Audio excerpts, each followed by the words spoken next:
Okay, guys, apologies for that. 2 minutes have passed. I do hope you took your notes, and I think we can actually start.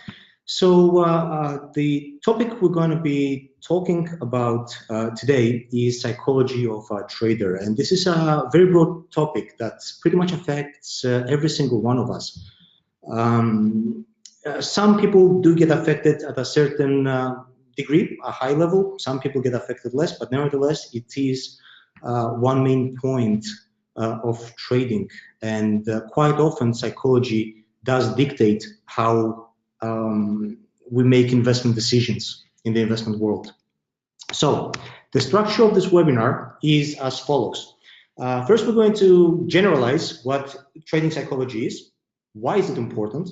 We're going to talk about the trader's mindset, and then we're going to provide you some tips from experts, which are hopefully going to help you improve with your trading experience. And lastly, we're going to save up some time for some Q&A session. Okay, so trading psychology, why is it important? Now, if we just generalize psychology, it's the mental and emotional aspect that is going to dictate a trader's investment decisions, right? I want you to think about this for a second. How many times you began trading and you had a good trading day, right? And all of a sudden you feel pumped, you feel excited, you carry on trading, right? And things start to go wrong. Or the other way around, you start to trade immediately and things are not working out. You know, it does happen. Unfortunately, you know, we can't be always winning, right? And then all of a sudden, once you do have a bunch of losses, or even a couple of losses for that matter, all of a sudden you get a bit frustrated, a bit stressed, and you're kind of not really thinking straight. Now, looking at, I would like to start with this graph right here. I got the British pound against the US dollar, right? And I would like to talk about some main points of emotions, which is greed, fear, and regret, right? And I just have a very recent example. Actually, this screenshot was taken from this week. So what do we have? We've got the pound traded against the US dollar, and we can clearly see some kind of downwards movement here, right? And then there is a sharp correction. For those of you who did not catch up with the markets, what we're looking at here is basically Theresa May's plan being rejected by the UK Parliament or the House of Commons. Now, again, for those of you who did not catch up with this, what happened is that UK wants to leave Europe, obviously, right? And then they assign a person who's going to be in charge of delivering this exit, right? And that is the Prime Minister. So then the Prime Minister, once she's going to put the plan together, she has to present it to the Parliament, and the Parliament gets to vote, right? If they do not like this plan, they're going to reject it. If they do like this plan, they're going to accept it. Now, what happened this week? We had a rejection, and you can see the British pound tumbling down and then just correcting itself back up, right? Now, where I want to focus is that probably some of you are looking at this graph, right? And those who did take a trade on this particular event are saying, oh, look what I missed. I catch the downtrend, but I didn't catch the uptrend, right? Or the other way around. So, you know, some of you probably catch the uptrend, but missed on the downtrend. So there is some kind of level of greed in there, right? For those of you who never traded and you don't have any experience in trading, or you're pretty much new, you probably must be looking at it with some kind of level of fascination, right? It looks like it's pretty interesting, but at the same time, you're a little bit worried, like, okay, how exactly do I trade this? It's I don't want to be losing money, right? Some others regret for not trading it for whatever reasons, okay?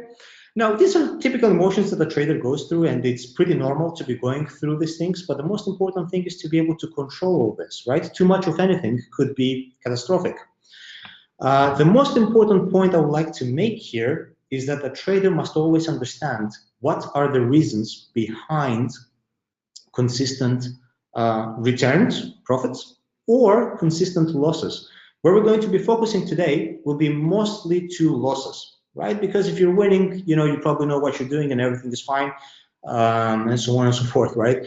Losing is what kind of triggers a lot of emotion. There's been studies actually which say that the fact of losing, right, excuse me, the emotion of losing, right, is a bit more frustrating than the excitement of winning. That means people get less excited when they lose, when they win, than when they lose. Okay? So, moving on. Now, to get a better idea about trading psychology, right, Dr. Brett Steenbarger from the State University of New York system offers us some kind of insights of psychology of trading. If you don't know, Dr. Brett is a trader himself, and he's a psychologist. So they run an experiment, right? And the experiment was how traders respond to losing money, right? And they jumped to the conclusion that there's been three distinct groups. So group number one kept on trading after losing, okay? Which kind of, you can say, yeah, okay, you know, based on investment plans and whatnot, they have a certain structure and how they need to follow the trades and so on and so forth. What makes things worse is that when they started trading, right, excuse me, when they started losing, they kept on increasing the risk taking. Now, I want you to think about this for a little bit. How many times you were trading and let's say you won $100 for the day, right? And then you lose that 100. And the first thing that comes to your head, you say, oh my God, I lost $100, right? I need to make this money back. And you start trading even more, right? Or you start putting even more money so you compensate to that $100 loss. Well, what happens next is that chances are you could lose the next trade as well. Why? Because you rushed on the trade, right? And the trade didn't have a specific reason. Right. Long story short, we kind of did not do our homework before we take the trade. All of us have been through this phase. I'm pretty sure most of you have been through this phase as well. We can jump to the conclusion that this group of people was clearly frustrated by the losses, and that's why they were doubling down onto the trades. So the second group, trying to find emotional equilibrium. Okay, and what do we mean by emotional equilibrium? As soon as they started losing, what they began doing is to take a small break or walk around the room or the office or wherever they were, release their frustration in a different way. Stop trading for the day and come trade back the next day. Doesn't sound so bad. You know, it's a decent way to kind of control your emotions. The most successful group, though, was group number 3. So what they did, they stopped trading. Instead, they tracked down their sources of poor trading. So what they did, they went back to the trades and they tried to figure out what exactly went wrong with that trade, what exactly made them lose, right? So at this point and on, I want you, when you do have this kind of bad trades or bad days of trading, I want you to ask a couple of questions to yourself. Did they use poor risk management? Right? Now, I know that this expression kind of sounds a little bit vague, like what kind of risk management we're talking about here, but the next points kind of fall down under risk management. Did I use too much leverage, perhaps? Everyone knows that leverage works as a double-edged sword, right? It can give you really high returns, or it can make, it can reduce your trading balance really fast, right? For those people who love the thrill of trading and they love to try and make money as fast as they can, and they can assume this risk without getting emotionally stressed out, maybe high leverage is the way to go for them. But for those people who, you know, they're kind of like are not so much of a risk taker and they like something stable, maybe low leverage is the way to go. Maybe too much capital invested on a random trade. So here we got 2 main points. Too much money invested, right, on a deal. And second point, the deal was completely random. There was no reason for that trade to take place. Again, going back to the classic example, right? How many times you began trading and you put like, I don't know, 3, 5 trades and you win all of them, and all of a sudden you're like, yeah, you know, this is my day. This is my day today. I'm going to be making a lot more money. Assuming you put, let's say, $10 per trade for 5 trades, right? And you feel this confidence and you're energized and you feel like this is your lucky day. The next trade, you put a lot more money and you end up losing the trade, right? Of course, you're going to get at some point emotionally overwhelmed, right? The second point is that the trade was completely random, no purpose to the trade, right? The only reason why you took the trade is because you felt like you were, you know, it is your day. This is one of those days that you keep on winning and you feel like luck is on your side and you're going to win the next trade as well. The last point, did I jump into the market too late? This is something that a lot of traders are facing when they're trading in a highly efficient market.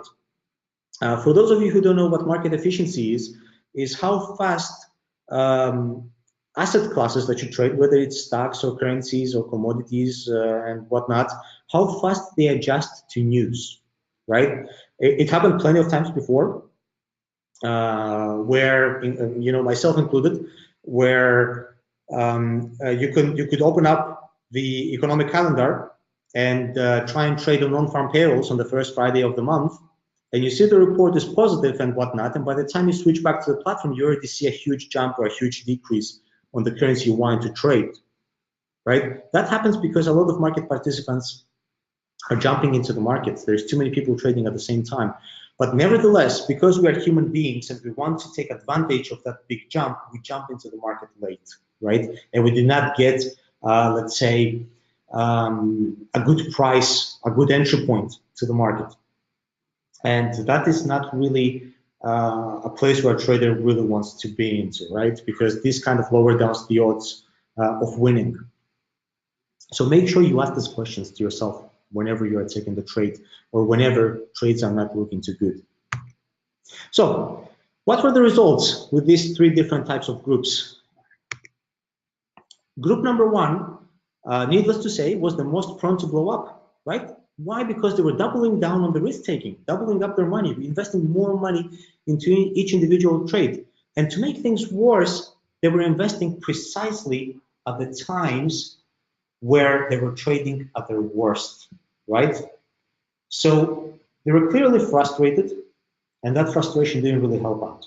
When you're frustrated, you can't really think straight, right? And that can often lead you to destructive decision making. This doesn't only apply to trading, it applies to anything that we do in life, right? You get into an argument, you might be frustrated and it might escalate. It happens. We're human beings, that's how we function. We just need to learn how we can control these emotions. Second group, they never really blew up in the sense like they just blew up the whole trading account, but they rarely excelled in their trading as well, right? Now, this is kind of the other extreme point because their focus for not losing money was so strong where they would lose the bigger picture. In the sense like you had a bad day, right? You had a bunch of bad trades and you stop trading for the day and you just walk around, you release your frustration and you come back the next day. The market will still be there the next day. Nothing wrong with that. But the problem is that they were not going back to check their trades and what exactly went wrong. So they wouldn't exactly fail, but they wouldn't exactly progress either. So we're stuck somewhere in the middle. The third group, over time, proved to be the most successful. Now, don't get me wrong, they were also every bit as frustrated as the other two groups. But instead, they used this frustration, right, to go towards betterment, right? What they were thinking was the approach they had was more of a growth mindset, right? But what they would do, they would basically go back, right? Check the trades and find the reasons why they're losing, right? So they stayed constructively engaged with their work, which is very, very important. Unfortunately, we live in a financial system, and I think all of us can agree that there is no such thing as free money. We have to work for it, right? So, a couple of tips and recommendations from experts, which perhaps are going to help you with your trading experience here with a CFD option. There's 5 main points that you need to remember. Point number 1, have a great base knowledge. It goes without saying, right? The more you know, the better off it is, or the better off your trading is going to be. Imagine winning and imagine losing. We're going to look into it in a bit. Why? Third point, practice, right? The more you practice something, the better you become. Number 4, if you do have a plan and it works, stick to it. Do not change it. There is no need to change it. Number 5, monitor your progress, right? Because this is how you grow. So to go into further details, and starting off with point number 1, if you check surveys or just read on the internet, you're going to see that most successful businessmen recommend reading books, right? You become more educated if you read books. Starting off, Mark Zuckerberg, the creator of Facebook and CEO, he reads 24 books a year. He is worth billions, right? But still this person is reading, still progressing. Bill Gates, the founder of Microsoft, and one of the richest men on the planet, he reads 50 books every year. The third richest person in the world, Warren Buffett, he spends 80% of his time reading books. Warren Buffett has a plethora of companies under his name, but he still finds time to be studying and progressing, right? Even at his level of success. And one of the latest masterminds, Elon Musk, became a rocket scientist by reading books. For those of you who don't know, Elon Musk is running Tesla and space exploration company, SpaceX. And during one of his interviews, he's been asked, you are building cars, electric vehicles, right? How did you become a rocket scientist? And, you know, he thought very seriously. And then he just simply replied, I've read a lot of books. And that's pretty much it. Just to give you a comparison, an average person reads about 2 to 3 books a year, while the average CEO reads 5 books a month, right? That's a lot of books. Now, what kind of conclusion we can make here? Obviously, the more you know, the better off you're going to be. Now, of course, we do not mean that you need to be, you know, just choking in books and reading all the time and whatnot. Of course, everyone has full-time jobs, families, bills to pay, a lot of things. We're busy people, right? So it's very difficult to be reading a lot. So you can begin with baby steps. Start reading the news every morning, right? You've probably heard this before, like in the United States, stockbrokers always in the morning, they're going to read a newspaper and read their news, right? So what they're doing, they're trying to catch up with the markets, right? I'll give you another example with why is it important to be able to be catching up with the markets. If you read the news consistently, you know what is going on in the world, and therefore you're a little bit more informed than everyone else. And because you're a little bit more informed, your trading decisions will be a little bit more educated. That fear emotion could kind of fade away, right? And you're going to feel a little bit more confident with your trade. For example, we have Netflix releasing earnings today, right? If you are not following up with the news, chances are you're probably going to miss out on Netflix earnings as well. Before the Netflix earnings, there's been an announcement by Netflix that they would start increasing their monthly subscription for US customers by 15% on average, right? That prompted the stock to jump by 6% up. Right? If you do not read every day, you might as well kind of skip this kind of trading opportunities, and then you're missing out. And what happens next? You try to find time to start trading whenever it's more convenient for you as a person, right? So there is some kind of conflict in here. So you don't really need to be sitting too many hours in reading. Just dedicate 30 minutes of your day, maybe in the morning. Just read about the latest market developments. You open up an article in Bloomberg or Reuters or MarketWatch, right? And quite often you're going to find words that you don't really understand, bond yields, interest rates, so on and so forth. You can use Google. Just Google these words and get a good explanation about them and have a good understanding. Day by day, slowly, little by little, you're going to be increasing your base knowledge. And the more your base knowledge increases, right, the more confident you're going to feel about the trades. And if you do lose on a trade, you're going to more or less know why the trade went wrong, okay? So the higher the amount of information, the more educated the trading decisions become. The last point I would like to point out is to observe the habits of successful traders. Observe their habits. What a successful person is doing in trading, right? If they're successful in trading, that means they're doing something. They're doing something right. So you want to kind of follow that direction. For example, Warren Buffett, he's an investor. He made $80 billion in net worth from investments, right? What is he doing as a successful person? 80% of his time, he's educating himself. Second point, imagine winning, right? So the first line here says, Olympic athletes will visualize seeing themselves winning, right? I remember when I was a kid in school and, be involved in running or any kind of sports, or I'm pretty sure this relates to you guys as well. You would kind of sit there and before any kind of challenge, you will be kind of like visualizing yourselves how it would feel to win, right? And you kind of motivate yourself, and you all of a sudden you become a little bit more excited about it, right? Now you're probably gonna be thinking, how does this relate to trading, right? And also, motivating yourself, it doesn't necessarily mean you're actually going to be always winning or you're going to get the gold, but it definitely doesn't hurt you, right? I think the most important point from this slide right here is physical inspiration, right? Create a list with your goals or a visualization board with pictures of long-term goals. What do you want to do? What do you want to achieve? What is the reason for trading? Are you trying to make a secondary income, something on the side, so you can pay your bills? Are you trying to send your kids to college at some point? You want to pay off your mortgage? You want to go for holidays? Do you want to buy a gift for your wife or husband, or so on and so forth? Right? So here's what happens. Whatever your goal is, just take a picture of it and put it next to your computer whenever you're trading, right? Now, what this exactly is going to help you with is that whenever you do get frustrated, right, or whenever you do feel like emotionally overwhelmed because of a bad day on trading, you simply look at the goal, right, and it kind of diverts this frustration away, right, and there you can actually say, you know what, maybe it's not worth it to take a trade now because mentally I'm not exactly where I should be, so I can start carrying on trading. The market will still be here tomorrow, right? How many times did you get into some kind of a debate with someone, maybe with your colleagues at work or, at home and whatnot, and then at some point, you say, it's not worth it to carry on because it's not going to lead into anything. Exactly the same thing applies for trading.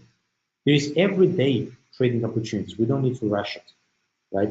Now, according to Forbes, 1 in 5 small business owners who used vision boards improved, or at least said that their business right now is at where they expected it to be, right?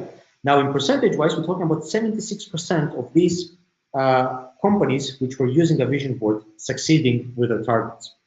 So what we're trying to do here, whenever we have emotional distress, we're trying to divert it away. Try not to focus on it, focus on something else, right? Of course, it doesn't apply to everyone. Some people might look at their goals and might get even more frustrated, right? But statistically speaking, this method worked out for small businesses. Why shouldn't it work out when you do your trading? Now, imagine losing. This one is a pretty interesting one. As the first line says here, expect the best but prepare for the worst. Why? Why should you be prepared for the worst? Now, of course, visualizing a win could be important. It could be exciting. It gets you motivated, right? But at the same time, you want to take a step back and think, if I do put a lot of money into this trade, what kind of financial implications a potential loss of this money will have on me, right? Not just only for the day, but generally speaking, because this is your hard-earned dollars or euros or whatever currency you're using in your trading accounts, right?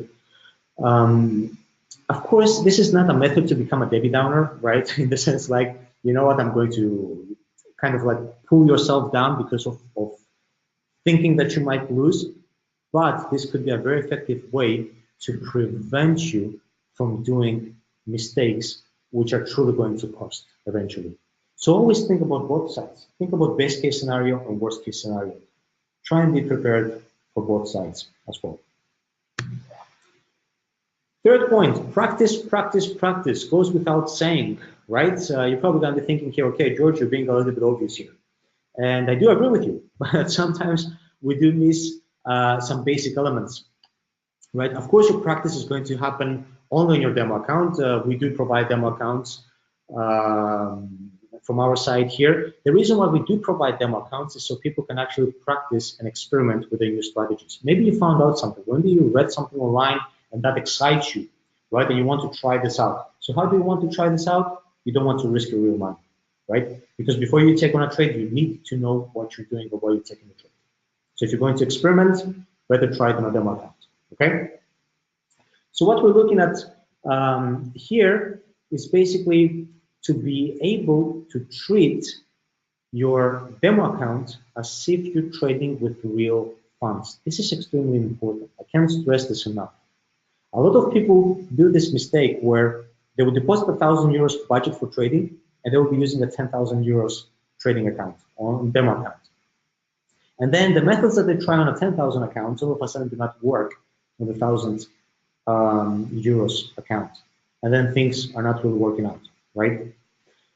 The demo account must replicate your investment budget, your investment decisions, and your long-term goals, right? If your investment budget is $1,000, then your demo account must be $1,000.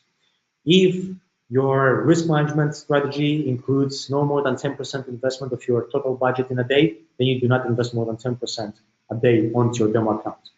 Now, don't get me wrong, it sounds very easy than done because whenever you trade, right, on a demo account and you lose, you can, it's demo, right? It's not real money. You know, there isn't anything to add to it. Try as much as you can to treat your demo as if you're trading with real money.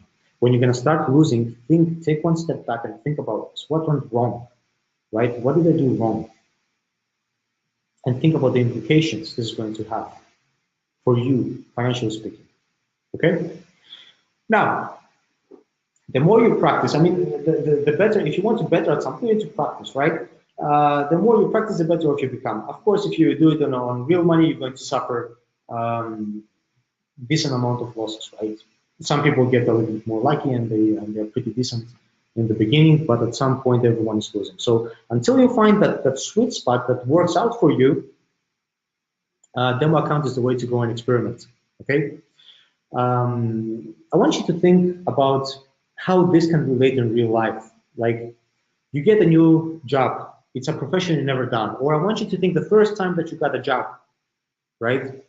I remember when I got my first job, I was working at a retail shop, and I had no idea how to run a cashier, and it was very stressful, right? In the beginning, I did do some kind of mistakes, right, here and there, and I think everyone who did a new profession for the first time did do some kind of mistakes here and there, but you notice that as time went by and the more often you did something, you understood it as, you learned it as good as the back of your hand, right? So practice is the best and most reliable way to gain the mental strength that you need, because it's going to help you build up your confidence in trading. Fourth point, stick with your trading plan. As we said before, if you do have a plan and it works and it does bring you some kind of return, do not change it. There is no need to be greedy here, right?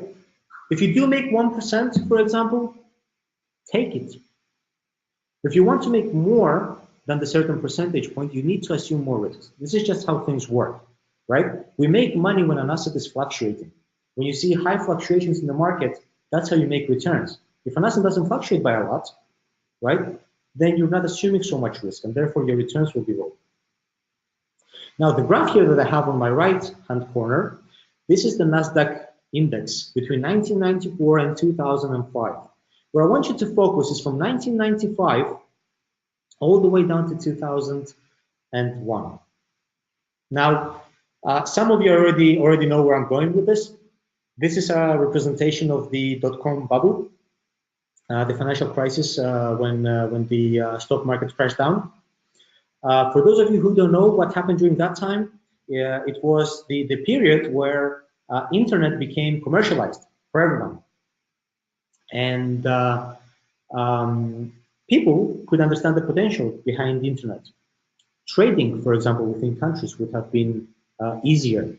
I want you to kind of go back to times that we didn't have internet, right? If Americans wanted to sell, the United States wanted to sell more of their goods to Canadians, for example, they had to do it kind of manually. There was no effective method to advertise American products so Canadian consumers would want to buy them. We didn't have the technology at that time to be able to advertise goods that foreign countries will want, and therefore increase, trade balance and whatnot. When internet came to be, a Canadian citizen could get access to the American market and order something, right? So what happened during that time is that every single investor or every single person who was interested in investments or trading, they would invest in any kind of company that ended up with .com, right? So what happened here is that when there is too much demand of something, prices are increasing. And you can see it from this point here. There was too much demand of technology stocks.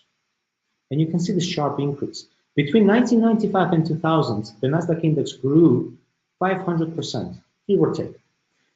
During that time, right, every single investor, or at least, majority of investors were there except one individual. And that individual was Warren Buffett. He was the only investor who did not rush and jump into these trades. You know what he said? When everyone was telling him, why are you not investing, Warren? We are making 500% returns, right? Why are you just sticking to your low returns that you have? He said, I do not understand this, and therefore I will not take the trade. I'm more comfortable with what I'm doing right now, and I'm happy with my returns. So I don't want to rush it, right? Once I do understand it, maybe I will consider it. So inevitably, just because a company had a .com, it doesn't necessarily mean they had a great management to run the company. And a lot of these companies did not perform well because they didn't know how to adapt to this new market, to these new conditions, right? And inevitably, the Nasdaq from 5,000 points dropped all the way down close to 1,000 points. That was close to 90% losses, right? Can you imagine now putting all your money into that upwards trend and inevitably just crashes down? Of course, 500% returns in comparison to the low 5–10% returns that a person could make that time was very tempting.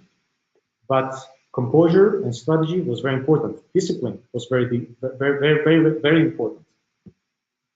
So the bottom line here, a trading plan is like a roadmap, right? For the trade that you're going to take ahead.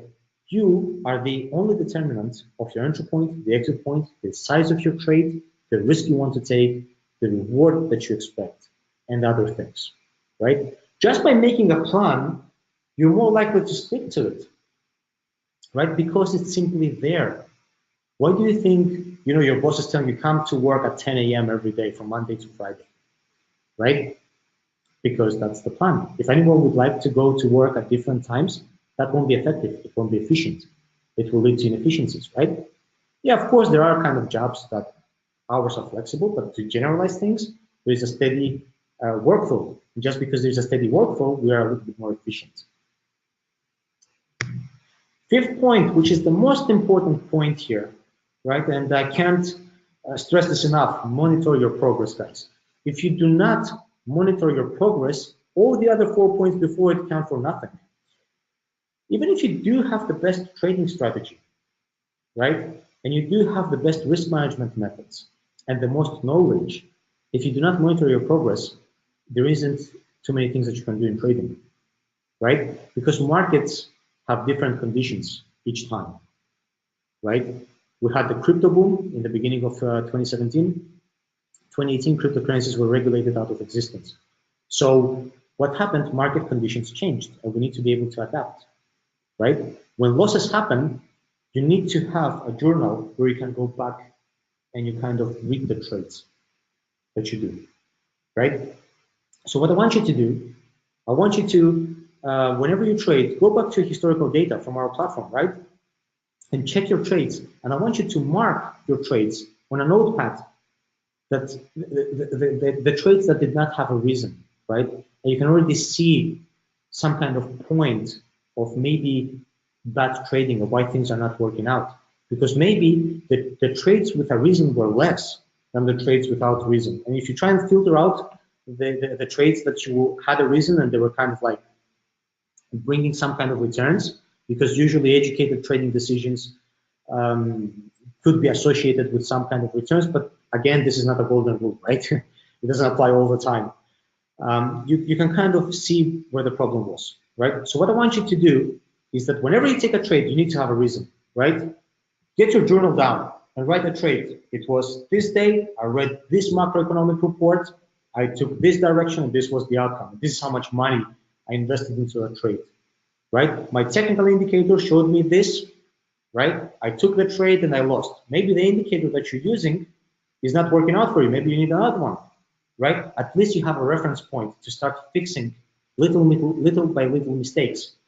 These kind of changes do not happen over time. It takes time, right? It takes hard work. This is how things are working out, right?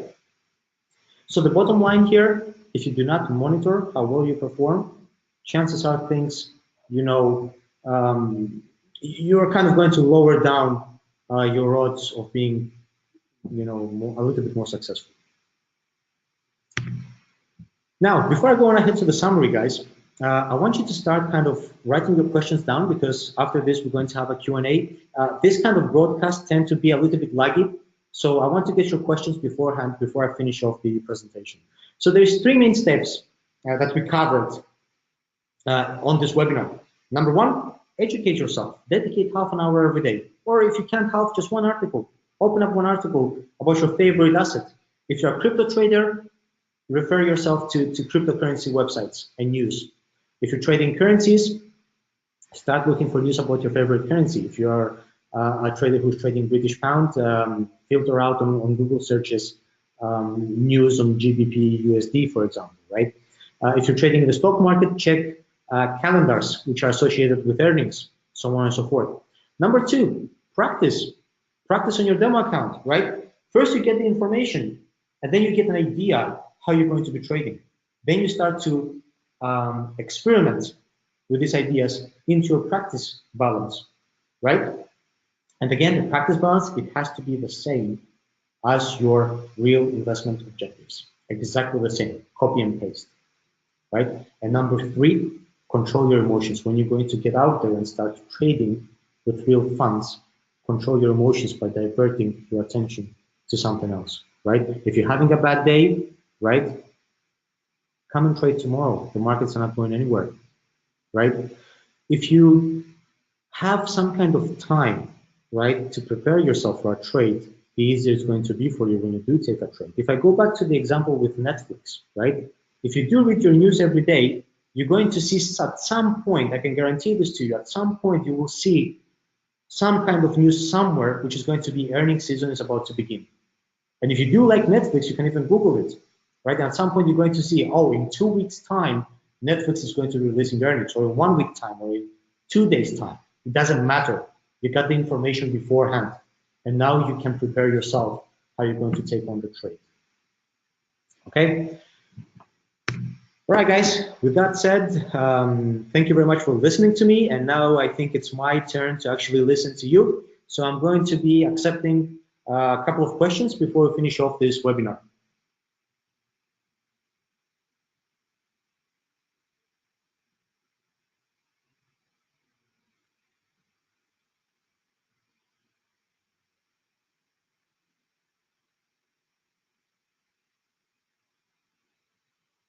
Okay, so the first question comes from Mohammed, and the question is, can many active traders influence the movement of the market?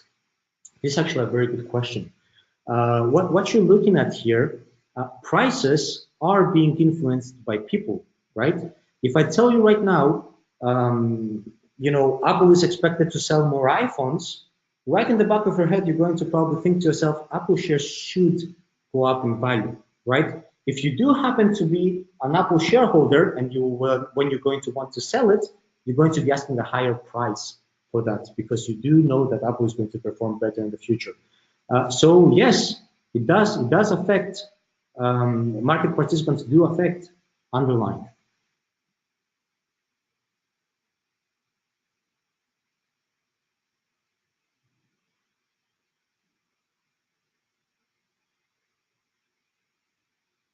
So the next question is from an anonymous source.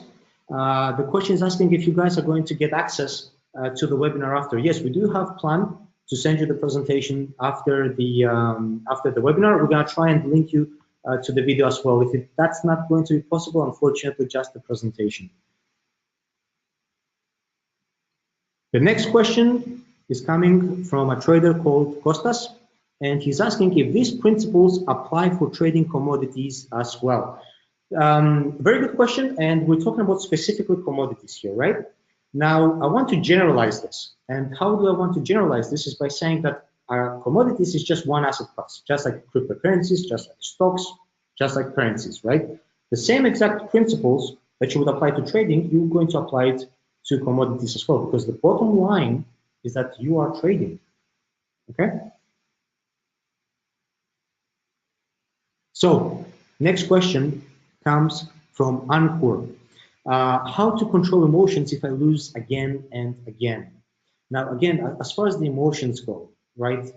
Try and find a reference point to calm yourself down, right? Put your goals and the targets. And the most important thing, build your confidence in trading. Educate yourself. This is the most important thing. Guys, I really wish I could tell you, you know what, you can make money like this. Money is easy to make in trading, right? Unfortunately, it does take work and it does take time. And this is how financial markets work.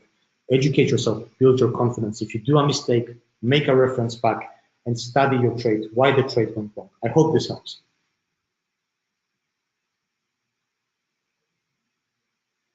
The next question comes from a trader called Erastus.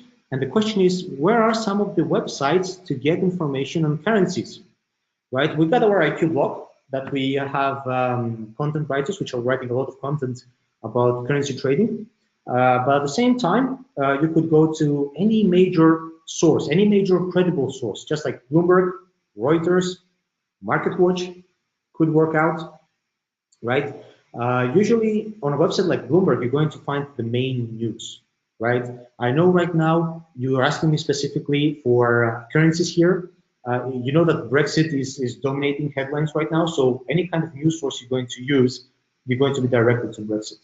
Or just use Google and write a title, right?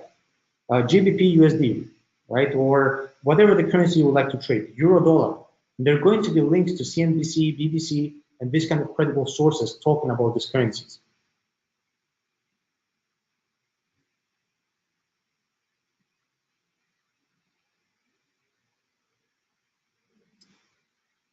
So the next question comes from Mohammed Nassef. What is the best indicators and to set it up for 2 minutes options trading?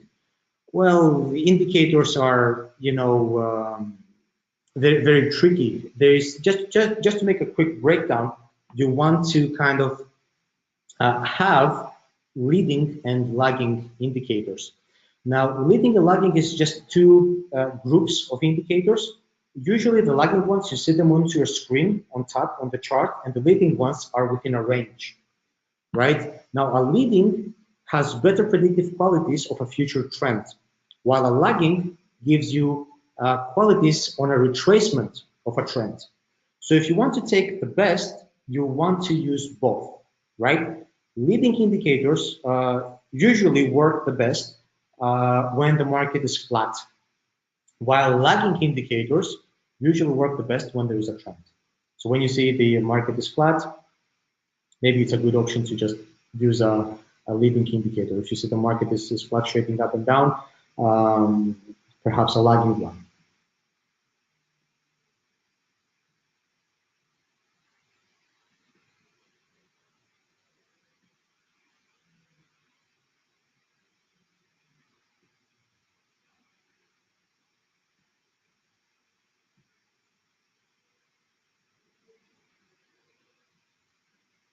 All right, so the next question is from a trader called Ajinda.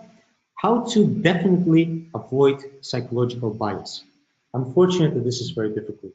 It's very difficult because it's implemented in our DNA. The more we trade, the more emotionally involved we become, especially when you trade speculative assets. You can get very, very emotionally involved. Just try and control these emotions as much as you can based on what we just gave, based on the tips that we just gave on this webinar.